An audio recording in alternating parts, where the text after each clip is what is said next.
kita tentang qanaah. Ya. Qanaah itu bahasa Arab atau bahasa Melayu? Bahasa Arab ya. Dari kata qanaah. Yaqna'u qana'atan. Apa arti qanaah? Ya, merasa cukup. Ya, merasa cukup. Al-ghina, kecukupan, merasa cukup. Jadi dalam bahasa Arab, ghina beda dengan ghina dalam pengertian anak-anak pesantren. Anak pesantren menerjemahkan ghani, ghina itu kaya. Padahal terjemahannya cukup, merasa cukup. Lebih hebat orang merasa cukup atau orang kaya? Bener. Ada orang udah punya rumah banyak, mobil juga lumayan, tapi dia nggak merasa cukup. Udah kaya belum? Belum. Ada orang cuma punya motor, rumahnya juga sederhana, makannya juga biasa, tapi dia merasa cukup. Dia udah kaya belum? Kaya, udah kaya. Ada orang penghasilannya sekian, tapi gaya hidupnya bersekian-sekian. Gaya hidupnya di atas gajinya. Itu namanya apa? Tulul amal, panjang angan-angan, pengen gaya orang kaya tapi belum kaya. Wah, itu banyak di kita ya. Ini masalah hari ini yang banyak terjadi dimanapun, tidak menerima apa yang ada sebagai anugerah. Anugerah yang cukup. Coba, badan ini cuma segini ya. Kalau makan satu piring cukup? Antum merasa cukup gak? Kaya sudah. Mudah jadi orang kaya itu. Cukupkan satu piring. Maka orang kaya itu bukan orang yang punya macam-macam, tapi kemudian gak boleh makan ini, gak boleh makan itu. Ada kan yang begitu? Udah kaya, gak boleh makan yang manis-manis, gak boleh makan daging-daging yang bergaji-gaji, kesukaannya orang Pekanbaru. Apa namanya? Gazebo. Kalau gazebo di Pulau Jawa tuh saung tempat duduk tuh. Yang di sini gazebo jadi kecil, bisa dimakan.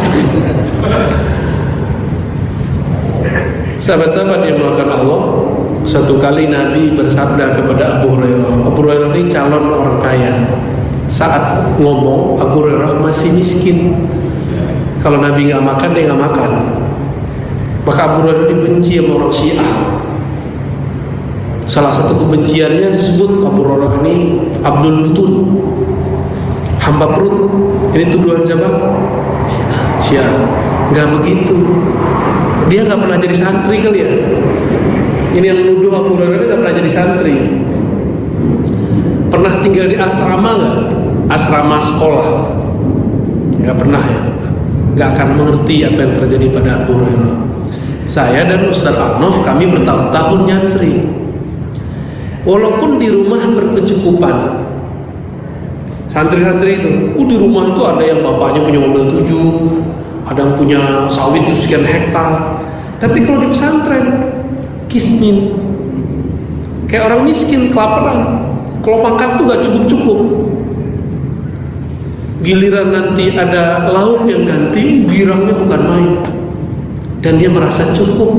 Daging cuma 2 kali 3 kali sepekan. Kalau di rumah gak cukup. Kok bisa begitu? Nah, maka kita coba lihat. Ini hanya terjadi kepada orang yang pernah berpisah dari orang tua atau pernah merantau, terus makan susah. Diajak tahlilan seneng tuh. Tapi katanya tahlilan bid'ah, Ustaz. Bid'ah kalau perutnya nggak lapar. Di zaman dulu tahlilan dibawa makan nasi itu sangat diuntungkan. Saya masih ingat waktu mahasiswa, seneng banget. Karena kita nyantri plus jadi mahasiswa. Walaupun kiriman ada, diundang makan tuh senang tuh bukan main. Abu Hurairah kira-kira seperti itu, paham gak? Beliau bukan Abdul Butun ya, seperti yang dituduhkan kelompok Syiah ya. Ini Syiahnya pun Syiah yang Rafidhah, Syiah Zaidiyah nggak ngomong begitu ya. Apa kata Nabi kepada Sayyidina Abu Hurairah? Hadisnya masyhur, banyak orang sudah hafal. Laisal ghina an kasratil arab. Hadis Bukhari, Muslim. Di Bukhari ada di kitab Ar-Raqaiq atau Ar-Riqaq ya. Bukanlah kaya itu ketika kepunyaanmu banyak. Arab artinya kepunyaan. Banyak mobil, banyak rumah, banyak baju, banyak makanan. Belum tentu. Ada orang di luar sana cuma makan terong, jengkol, jadi itu terong udah kayak ikan, pengganti ikan tapi tak bertulang. Bagi dia nikmat. Cuma kita kalau melihat terong, bagi dia itu sesuatu yang nikmat. Laisal ghina an kasratil arab. Ghina, kaya itu bukan kamu banyak punya. Al-ghina ghina nafs. Kaya itu, cukup itu ketika kau mencukupi apa adanya. Ini kita lagi pandemi, banyak yang berubah kan? Kecuali gaji tetap, tapi terancam dipecat. Nggak ada yang aman di dunia. PNS aman belum tentu. Sekarang negara kita kesedot untuk bayar vaksin, jalan tol mangkrak, nggak bisa ngurusin, kecuali ada suntikan dana lagi. Udah hampir-hampir bangkrut kita ini. Cuma masih syukur. Kapan saya bisa bersyukur? Ketika sahabat saya mengabarkan dia bertugas jadi diplomat dia di beberapa wilayah negara Amerika Latin, yang pemain bola itu. Apa kata mereka? Di sini baru 1, 2, 3 orang yang divaksin. Kira-kira baru pejabat-pejabat tinggi. Di Indonesia diplomat luar negeri divaksin gratis. Jadi kita ini kayak orang kaya. Emang kaya ya? Terus masyarakat dikasih vaksin gratis. Ini aja masih banyak yang protes. Vaksin ini macam-macam. Saya nggak ngerti ilmu kedokteran, tanya ke dokter aja ya. Akhirnya kita dipaksa nih, nggak boleh masuk kerja, nggak boleh masuk ke tempat ruang publik kecuali divaksin. Maka terpaksalah saya vaksin sebelum ke Pekanbaru. Bukan karena itu, ya. Tapi orang tua saya jauh. Saya tinggal di mana, orang tua saya di mana. Kalau pengen pulang kan harus pakai vaksin, Pak. Ustaz termasuk ke dalam konspirasi. Emang ente nggak bagian dari konspirasi? Semua kita dalam konspirasi, makar. Tapi tenang aja, fallahu khairul makirin. Makarnya Allah, konspirasinya Allah lebih hebat. Jadi saya dengan baca ayat ini langsung tenang, langsung rongga hati itu terbuka, langsung terbuka. Alhamdulillah. Jadi apa kata Nabi tadi? Kaya itu bukan banyak punya, tapi kaya itu ketika kamu cukup dengan apa yang ada. Ini ada qanaah zaujiyah juga nih kayaknya Ustaz Arnof ya. Qanaah zaujiyah berat itu Ustaz. Cukup dengan istri kita. Itu ribet itu ya. Laki-laki itu kalau yang normal nih Bu pasti pengen poligami, itu normal. Cuma karena bentakan istrinya keberaniannya hilang. Atau karena diancam jamaah, Ustaz, kalau Ustaz poligami saya tinggalkan. Tapi ada yang nggak begitu, dia nanya hatinya. Jika emang Allah gerakkan poligami, dia poligami. Jika tidak. Nah itulah Rasulullah SAW. Jadi ketika Nabi menikah lagi itu bukan karena tidak qanaah, itu perintah. Ini udah perintah belum nih? Perintahnya langsung dari batin, masuk ke batin kita. Ciri-cirinya udah nggak cukup dengan satu, matanya jelalatan terus itu wajib nikah lagi. Tapi ada syaratnya. Apa syaratnya? Bukan. Syaratnya sanggup nggak berbuat adil. Di Quran cuma begitu, bukan persetujuan istri, bukan. Sanggup nggak berbuat adil. Nah itu yang benar. Benar nggak? Oke, kita tinggalkan qanaah zaujiyah. Kita kembali ke qanaah fil aish, dalam kehidupan. Allah sebelum pandemi sama nggak dengan Allah setelah pandemi? Sama. Terus kenapa berprasangka kepada Allah? Ya Allah, begitu terus ya. Kok begini sih? Kok begini? Orang yang selalu mempertanyakan kehendak Allah. Mirip-mirip kayak gini. Orang menikah. Kenapa saya tadi sebut suami istri? Sebenarnya langkahnya mau masuk ke sini. Suami istri dikit-dikit bilang, kamu kok begini sih dek? Kamu kok gitu sih bang? Selalu mempertanyakan, tidak terima. Ini gak qanaah punya pasangan. Kalau orang tidak qanaah dengan pasangannya, tidak bahagia rumah tangganya, bagaimana orang qanaah hidup kalau dia tidak terima kehendak Allah? Itu maksudnya. Paham ya? Jangan terjebak di kata poligami. Ya. Saya hidup nih, yang ngatur hidup kita siapa? Allah jamin gak hidup kita? Wa ma min dabbatin fil ardi illa 'ala Allahi rizquha. Ayat ini semua kita sudah tahu. Tidaklah ada sesuatu yang bergerak di muka bumi kecuali Allah jamin rizkinya. Kalimatnya Allah itu kalimat luar biasa. Allah lah yang memikul rezekinya. Kita itu duduk-duduk di kantor kerjain dikit dapat rezeki. Kadang-kadang kerjaan kita dikit rezekinya lebih banyak. Benar nggak? Pernah kejadian? Sering kejadian begitu. Seorang anak, dia belum bisa bekerja, anak kecil, bayi, dihantarkan dengan air susu ibunya, air susu kasih sayang. Begitu cara Allah mengantar, dititipkan rasa sayang ke dalam kolbu si ibu. Maka bagaimana caranya? Diciptakanlah si bayi itu di perut jadi janin, lahir, maka dia menganggap ini bagian dari darahnya. Itulah cara Allah menitipkan kita. Tapi ingat, Allah mengatakan, aku lebih sayang kepada hambaku daripada seorang ibu kepada bayinya. Lebih sayang. Jadi kalau kita faham nih bab ini, nggak akan ada keluhan dalam zikrullah. Rezeki tidak akan tertukar. Sama-sama kerja, ruangannya sama, rezekinya ketukar nggak? Nggak bakal. Suami istri pun rezekinya tidak tertukar. Anak kembar pun tidak akan tertukar, nggak akan salah. Saya sering menyebut di sini dulu saya nyebut, seingat saya. Kalau JNE, apalagi itu Tiki, macam-macam ya. Ini bukan promosi ya. Pos, si cepat, itu ngirim pakai alamat nyampe nggak?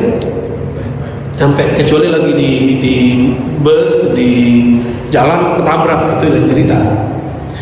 Tapi kalau nggak ada masalah nyampe nggak? Nyampe, karena ada alamatnya. Apakah Allah lebih lemah daripada si cepat, si Tiki, si itu? Allah tahu nggak diri kita? Lebih tahu nama kita. Bahkan sebelum kita di sini Allah sudah tahu kita siapa namanya, karakternya apa, umurnya berapa, sudah ditentukan semua. Maka di saat kita di bumi ini, rezeki tiap hari datang, terus datang, dikirim dari Allah. Nahnu narzuquhum, kamilah yang beri rezeki kamu. Jadi ketika ada ayat tentang sholat, apa kata Allah? Ajaklah keluargamu, anakmu sholat. Kami nggak minta kalian rezeki kok. Yang kami minta cuma yakini bahwa Allah lah pemberi rezeki. Sholat kita kepada Allah.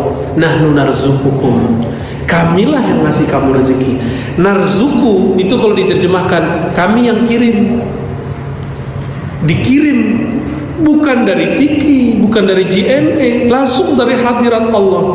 Suatu kali Rabi'atul Basriyah, murid dari Rabi'atul Adawiyah, beliau baca ayat. Ini perempuan paling gampang galau masalah rezeki, kecuali perempuan tangguh.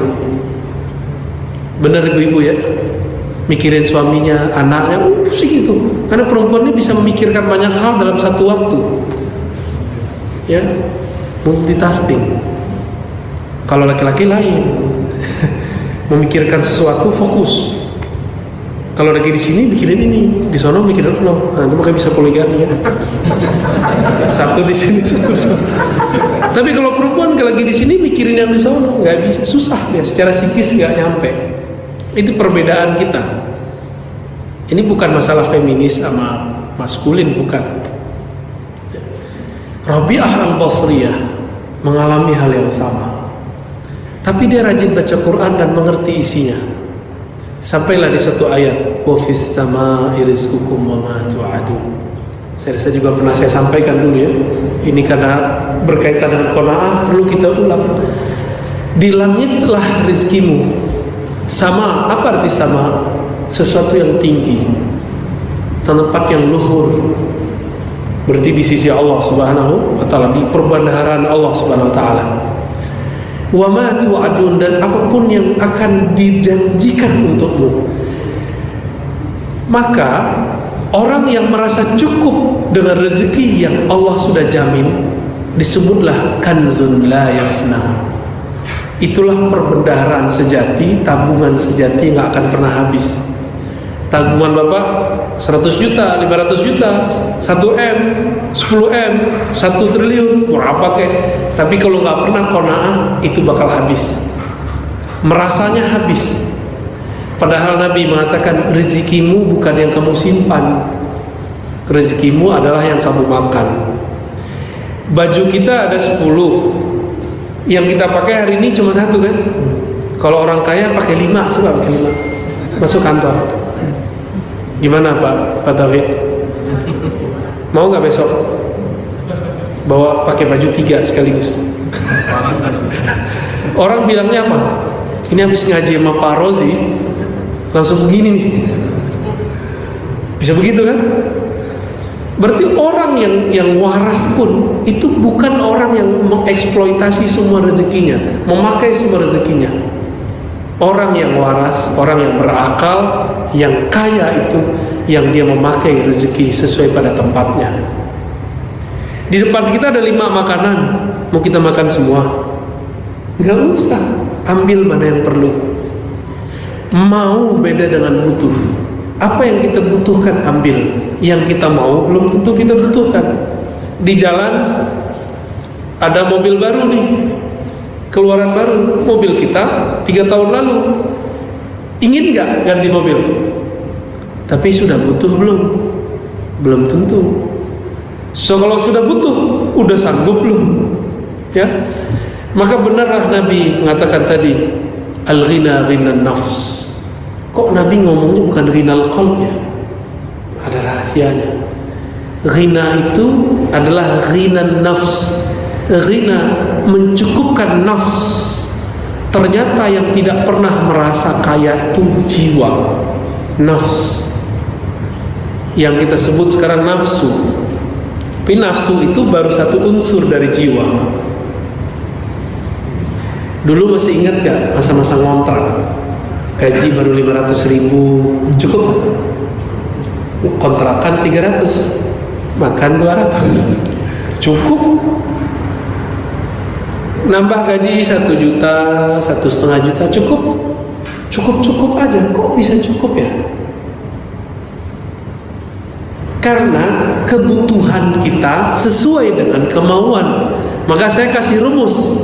Siapakah yang qanaah? Orang yang kemauannya sesuai dengan kebutuhan dan kemampuannya. 3 itu Pak.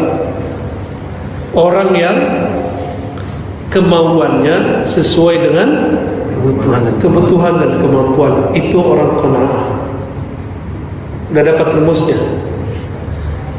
Dulu gaji 3 juta bisa nyicil motor ya. Ya.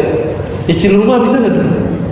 Nggak ini orang bank nih kan diizinin nggak tuh? Enggak ya? Tuh Pak Tauhid itu ngomong 3 juta nggak dapat izin ya. Wah berat juga nih ya. Terus naik 5 juta. 5 juta tadinya ngomong ini, ya Allah coba kalau punya motor, dikasih motor. Ya Allah kena hujan, pengen mobil, karena belum sanggup nyicil. Benar ya? Maka cicilannya ada hukumnya. Saya ngelihat ada Buya ini di belakang. Buya Uzair. Marhaban Ustaz Zulhendri, Buya ya. Antum nyamar-nyamar tadi ya. Tapi kecium baunya ya. Tanya hukumnya ke beliau ntar ya. Ternyata transaksi sekarang itu nggak pernah ada di zaman Nabi. Cicilan itu nggak ada zaman Nabi. Maka hukumnya kagak ketemu di hadis, nggak ketemu di Quran. Wajar kalau kemudian sekelompok orang bilang itu riba, sekelompok yang lain bilang itu tidak riba. Nggak ada zaman Nabi. Nggak usah gitu deh. Fulus ada nggak zaman Nabi? Ada cuma dinar dan. Tapi sebelum Nabi ada, udah ada belum dinar dirham? Udah belum? Serius? Udah ada yang pakai dinar dirham. Ini namanya alnof dinar.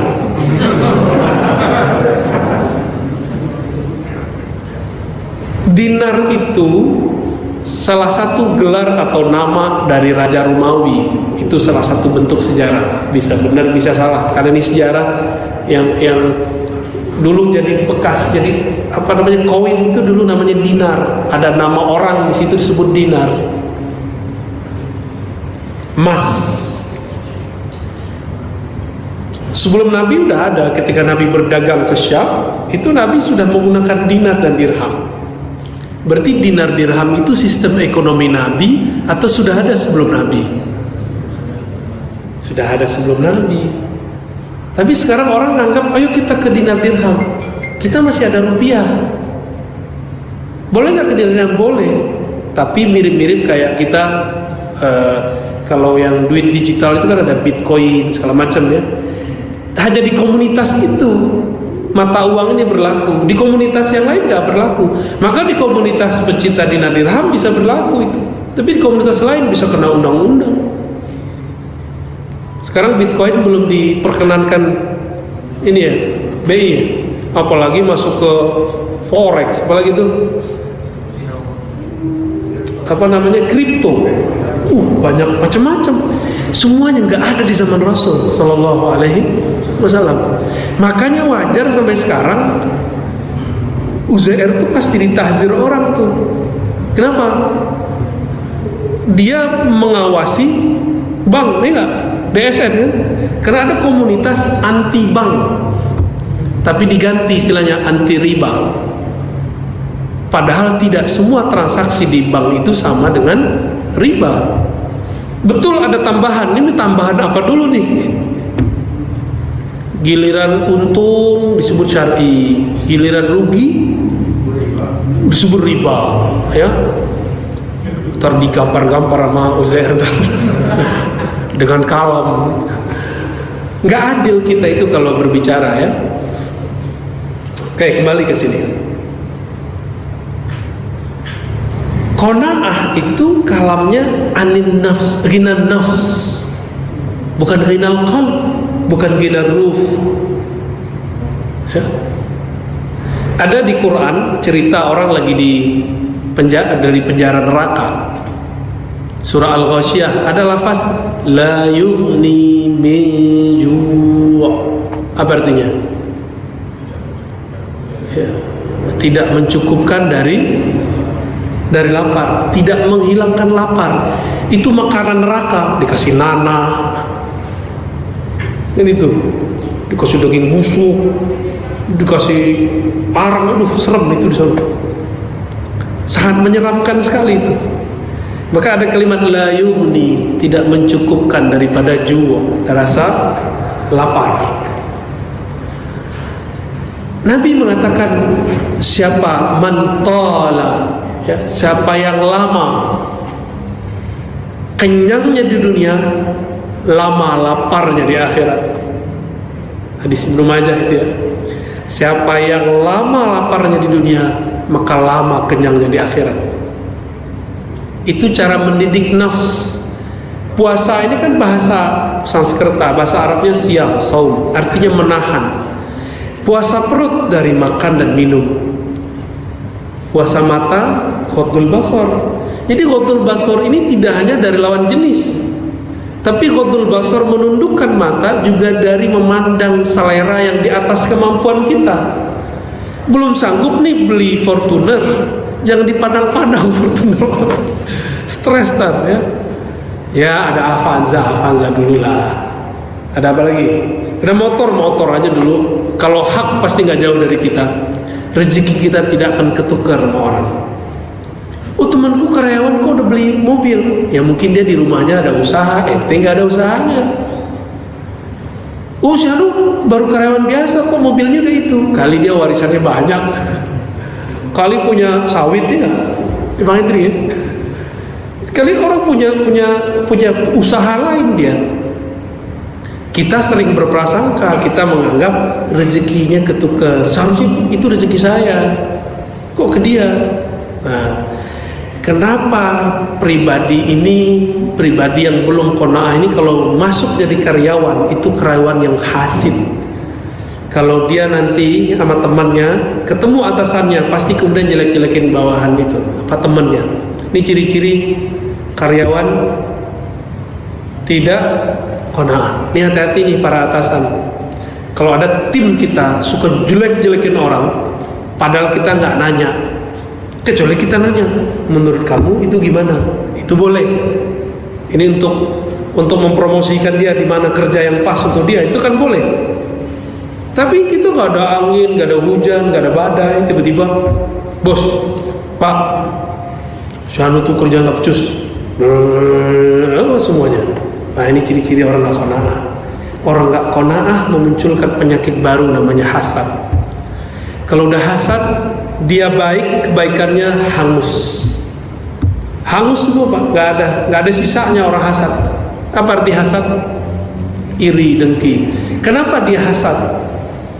Karena dia tidak merasa cukup. Kenapa dia merasa tidak cukup? Karena dia berprasangka buruk kepada Allah. Ini kajian paling inti kita siang ini.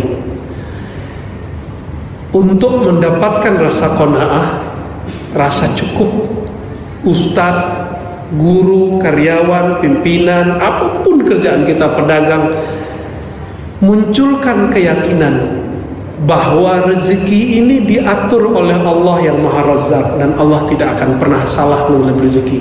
Disebut dengan tauhid ar-rizqiyah. Kan namanya tauhidnya. Oh, salah. Ada yang nama tauhid ya? Tauhid rizqiyah. Tahu tauhid rizqiyah? Itu bagian dari tauhid bab Allahus Samad. Allahus Samad, Allah tempat semua makhluk mengadu, meminta. Kalau beres di sini, baru dia bahagia. As-sa'id man qani'a walau bil qalil. Orang bahagia itu dia merasa cukup walaupun sedikit. Sedikit atau banyak itu karena kenal siapa yang memberi. Saya sering mencontohkan dalam banyak kisah. Dulu kita pernah dikasih hadiah mungkin oleh seseorang yang kita suka. Walaupun sedikit tapi disimpan gak? Walaupun sedikit tapi berkesan gak? Kenapa berkesan? Karena saya kenal siapa yang memberi. Saya cinta kepada yang memberi. Walaupun cuma dikasih coklat sedikit, rasanya besar Pak. Dikasih cuma cenderamata, nggak bilang kok cuma cenderamata sih. Tapi karena yang ngasih orang yang saya suka, cenderamata rasanya bukan cenderamata lagi Pak, tanda cinta rasanya. Kenapa seorang istri punya hak menentukan mahar? Bukan untuk beli istri, memang istri bisa dibeli. Mau nggak Pak punya putri, istrinya dibeli sama suami dengan cuma pakaian apa istilahnya? Seperangkat alat sholat. Nah, itu 500.000 mau beres. Kecil amat. Emas sekian, emang bisa dibeli anak kita dengan emas sekian? Mau sekian kilo kan nggak bisa. Terus ini apa? Ini tanda cinta. Maka seorang tua nggak boleh intervensi si anak maunya apa. Jika seorang perempuan ini dia tahu diri, dia tahu orang yang dia cinta ini mampunya sekian, mampunya ABCD, dia pasti minta yang dimampu. Maka perempuan yang paling diberkahi, yang dia meminta maharnya sesuai kemampuan si laki-laki, itu qanaah juga namanya. Nabi menyebutnya perempuan paling berkah. Nanti lihat hidup perempuan ini akan berkahi setiap hari, setiap saat. Tapi belum tentu biaya pernikahan 1M. Cuma dia ngerasa, maharnya kurang nih. Kan walaupun 1M tetap aja nerima amplop depan kan. Kayaknya kurang banyak nih. Orang-orang seperti ini tidak akan pernah diberkahi pernikahannya. Ujung-ujungnya nikah sekian M, habis cerai. Banyak sahabat kita cuma dengan modal seperangkat alat sholat sampai sekarang utuh. Antum begitu tadi? Itu perempuan kalau qanaah. Perempuan qanaah tidak melihat temannya yang suami temannya itu kaya.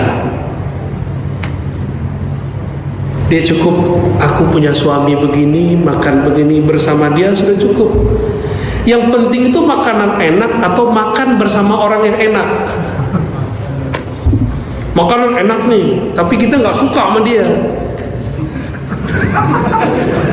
Jadi gak enak kan? Gimana? Pilih mana? Makanan biasa, tapi yang di samping kita luar biasa. Mau bersusah payah bersama kita.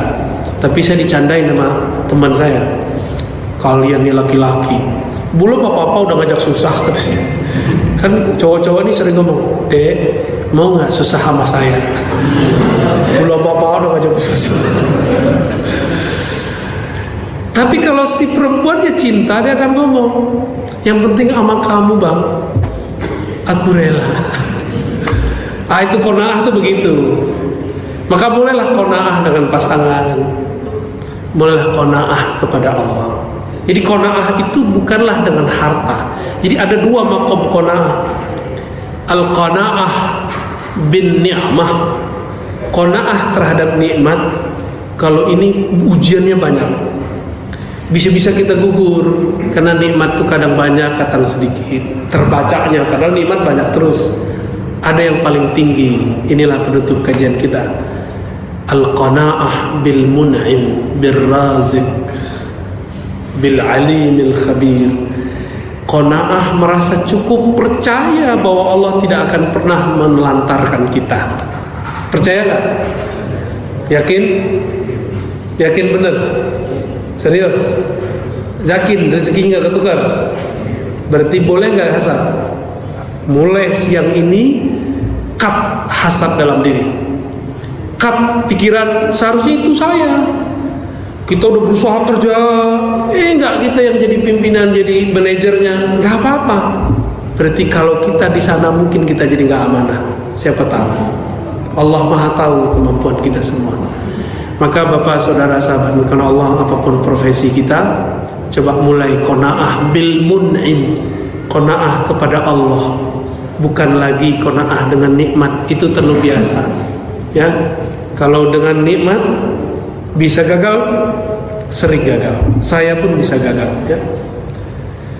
Nibian Ustaz, naktafi. Soal jawab Ustaz. Oh, ada tanya jawab. Fadhal ya. Bapak Ibu, mungkin di antara kita ingin tanya jawab, kita batasi dalam 3 penanya agar setelah ini yang bekerja bisa segera bekerja dan tidak terganggu oleh kajian ini. Silakan Pak bertanya. Udah makan siang belum Pak? Belum. Masuk jam berapa? Satu, yang lain adalah kertas. Dapat izin ya? Ya, oke. Ada lagi? Baru satu. Ada dua. Nah, dua dulu ya. Dua dulu. Yang dekat dulu, Pak. Sudah sampai. Nyampe. Ya. Ayo Pak Syafiq. Assalamualaikum warahmatullahi wabarakatuh. Assalamualaikum. Jadi saya mau tanya dikit nih Ustaz. Tadi Quran itu kan boleh kaya ya Ustaz. Boleh dong. Jadi saya ada baca Ustaz bahwa apakah di sini Bawim atau ada juga saya baca bahwa di sini asal bahwa Abdurrahman bin Auf itu lambat dia masuk surga Ustaz karena dia kaya. Tapi kalau dia tidak didahului oleh kaum Ansor yang miskin Ustaz. Saya pikir bahwa setelah Abdurrahman bin Auf aja lama Ustaz. Bagi kita yang jelas masuk surga belum dijamin Rasulullah. Iya. Jadi satu sisi saya berpikir bahwa kayaknya saya mau kaya, sama saya mau berharap. Sedangkan di dalam hati kita nggak tahu Ustaz. Kedepannya kita nih istiqomah dengan orang kita berikan. Kadang kita hidup di dunia ini bertemu dengan macam-macam orang. Iya. Itu Ustaz. Tadi saya kasih kata kunci qanaah dengan pemberi. Antum kalau sudah sampai di qanaah pemberi nikmat, mau duitnya dikit banyak sama. Tapi qanaah ini kalau baru level 1, qanaah dengan nikmat itu bisa gugur, bisa jatuh, bisa berubah-ubah. Jadi kalau Bapak udah yakin nih yang saya katakan tadi, bahwa Allah yang ngatur, mau apapun, mau miskin, mau kaya, sama rasanya. Nggak percaya ya? Cobain Pak rasain. Kita pernah kok di tabungan kita nggak ada apa-apa, dalam sekejap berubah. Karena qanaah.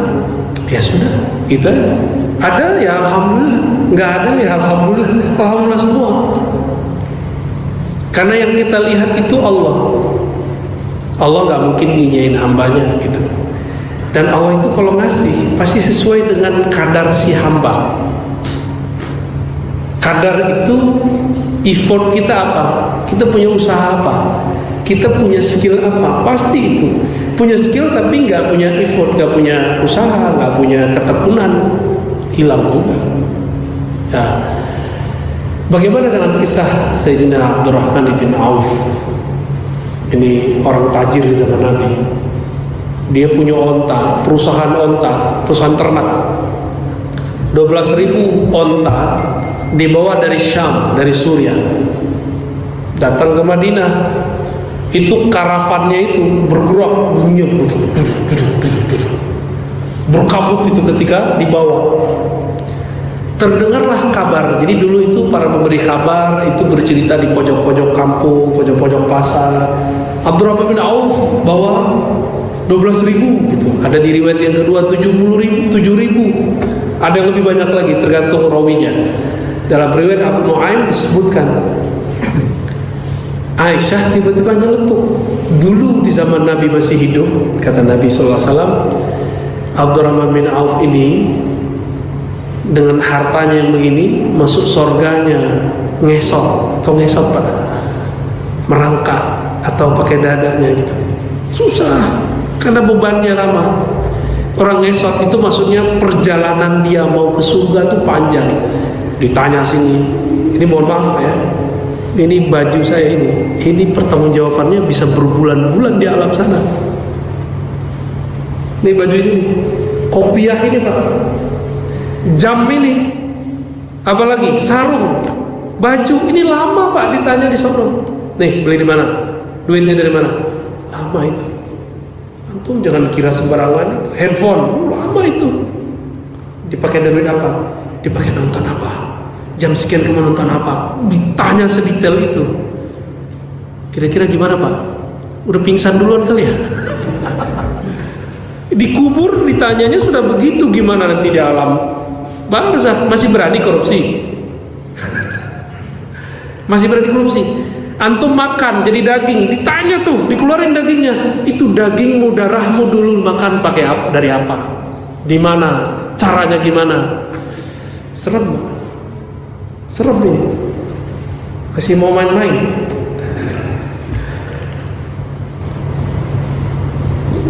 Jadi kita nggak usah terlalu di luar diri kita. Jadilah diri sendiri apa adanya. Itu semua dihisab semua. Baca surat Al-Haqqul Takasur. Ujungnya apa? Apa ujung Al-Haqqul Takasur? Summa latus'alunna yawma idzin 'anil na'im. Itu pakai kalimat summa, kemudian. Itu proses. Saya setiap kali ada ayat summa, itu proses panjang itu. La tus'alunna, la sungguh. Tus'alunna, sungguh benar-benar kamu akan ditanya satu-satu. Hati, ya? Jangan main tanda tangan. Ya. Kecuali kita dikonspirasiin orang, kita konspirasiin balik. Ya. Gimana? Masih kepikiran? Macam-macam. Itu di semua lini apa aja.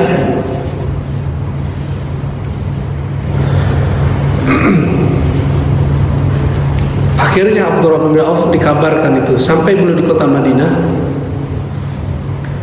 dapat salam dari Aisyah. Kata Aisyah, aku dulu dengar Nabi itu Ibnu Auf masuk surganya ngesot, nangis dia langsung. Apa kata dia? Ya Rabb, saksikan mulai detik ini aku serahkan semuanya ke Baitul Mal. Ada nggak yang begitu, Pak? Aneh habis ngomong begini, antum mau nyerahin mobil ini kan? Gak bakal ya. Gak. Paling orang-orang yang kalbunya sudah dikuatkan Allah. Gak ada kita yang kuat. Jadi jangan senang dulu punya ini, punya itu. Bakal ditanya, detail pertanyaannya. Tapi tenang. Abdurrahman bin Auf, gurunya siapa? Rasulullah. Aman. Walaupun tadi Nabi mengabarkan Nabi sudah wafat, kalau dia tetap begitu pelit, ngesot. Tapi nanti kan Nabi lihat mana nih sahabatku mana? Itu mau diambil sama Nabi, nggak jadi ngikut. Itu kan pengadilan akhirat. Normalnya ditanya satu baju, satu kancing, satu suap, itu ditanya semua. Tapi kalau sudah dapat syafaat Nabi, beres Pak. Sekejap diambil oleh Rasulullah. Mana Abdurrahman bin Auf yang dulu menyedekahkan, mewakafkan semua hartanya yang dia bawa dulu dari Syam. Gak semua duitnya juga tuh. Itu dia kasih begitu, masih kaya Pak. Apalagi kata Nabi Daud, Nabi Sulaiman antri 2 tahun secara formal. Itu Nabi Pak. Tapi karena beliau ini Nabi, pernah mengabarkan suatu saat nanti akan datang seorang Rasul namanya Muhammad. Sahabat dia langsung. Jadi Nabi aja secara formalitas dia harus ngikutin hisab. Tapi karena mereka ini kekasih-kekasih Allah, ada namanya syafaat. Nah, syafaat ini bernama syafaat al-uzma. Asy-syafa'atul uzma, bukan uzma kependekan. Ya. Apa arti uzma? Azim, agung. Syafaat yang agung. Syafaat ini hanya diberikan kepada 2 golongan, nabi, wali. Lebih. Nabi, wali. Maka kita harus jadi waliullah pada akhir zaman. Oh, saya kan nggak santri, ya nggak apa-apa kan, nggak ada syarat jadi wali santri kecuali wali hakim. Kalau waliullah kan enggak. Waliullah artinya apa? Kekasih. Pak Syafiq bisa jadi waliullah, saya bisa jadi waliullah. Ustadz bisa jadi wali setan, Bapak juga bisa jadi wali setan. Pilih mana? Waliullah apa wali setan? Ya, nyambung Pak ya. Jangan-jangan antum ketakutan tuh, bergidik tuh. Disebut dihisab semua. Baru ngeh ya ayat itu. Ayat terakhir Al-Haqqul Takasur. Tsumma latus'alun. Itu masker antum ditanya ntar. Serius. Tuh, tas ditanya semua itu. Enggak ada yang enggak ditanya. Sejadahnya ditanya semua, enggak ada. Yang paling lama nanti ditanya tuh handphone kita. pakai nonton apa aja, ngintip siapa aja. Kamu dulu godain siapa aja, takut kita Pak ya. Takut kita. Kalau nggak dapat syafaat Nabi, nggak selamat nanti. Bukan ngelarang pakai handphone ya. Ya, udah Ustaz. Satu lagi Ustaz. Ya, Ustaz. Ya.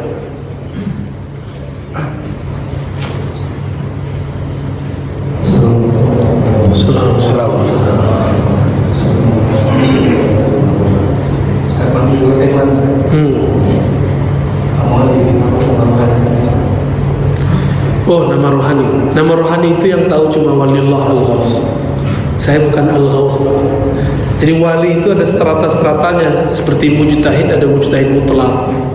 Dia bisa memproduksi hukum. Level saya belum sampai di sana, Pak. Tapi saya disuruh kasih tahu kepada jamaah, kepada umat bahwa ada loh ruh kita punya nama. Nanti Bapak bisa daftarkan ke teman-teman ribat Sidi Musa ya. Nanti kita kalau ketemu dengan beliau-beliau yang alim, yang wali-wali itu kita tanyakan ya. Dapat nama gratis Pak, nama syafaat. Nama ruh itu nama syafaat kalau bahasa lainnya. Nanti kalau ditanya di alam kubur, saya dikasih nama wali gitu.